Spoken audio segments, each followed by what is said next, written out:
I didn't come up with Living Voices, but our original Michael McClinton in Seattle did, and they were living in Denver at the time.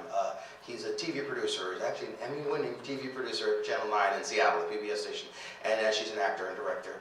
And they met on a show where he was doing the tech, and she was acting in it, and they fell in love and got married, and they ended up never seeing each other because of their two jobs. They're trying to figure out a project they could work on together, and I think Anne Frank exhibit that was touring around the country. It was coming through Denver, and they wanted to commission another piece, and they came up with the idea of Living Voices' first performance, which is called Through the Eyes of a Friend, which the character is done in they created this many people have done a format where you talk to the video, but they put together the Living Voices format, and the character that was a young girl that was a friend of a school friend of Anne Frank's in Amsterdam, and telling the story of somebody who survived the Holocaust, to tell the story that way with archival footage. So they came up with that format, and so he was the producer and director and put the video together, and she was the actor that played the young girl. And so that's what they invented, and later they added a whole lot more shows.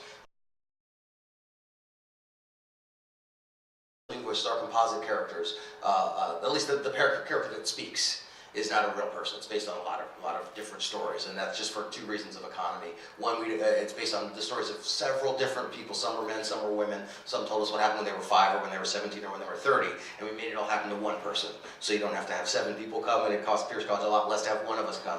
It also makes it easier to pare down the script and make it all happen in about 25 to 30 minutes too.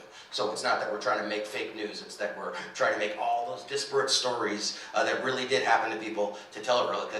Almost like Forrest Gump, we have that one character that sees all that stuff, and so we can show it all to you real quickly. So we had to make up that person, because I don't think there's one person that participated in all of those things. So we made up the one character that does, so you can see it through their eyes.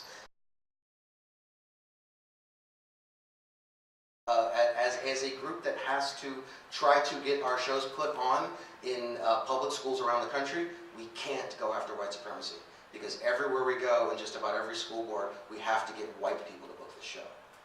So we can't go off on white people and have them come and do our story, but we can talk about human rights and the rights of all of us, and have the exact same script without making the white person necessarily the boogeyman in our rhetoric, because you won't get a lot of white people to listen, and you won't get a lot of white people to book the show for their school. We have a lot of people that don't want to book the school, or book the show in their school, because they don't have a lot of black students. If that makes any sense. I've had people afraid they won't be welcome. This was a friend of mine who said, well, look at me.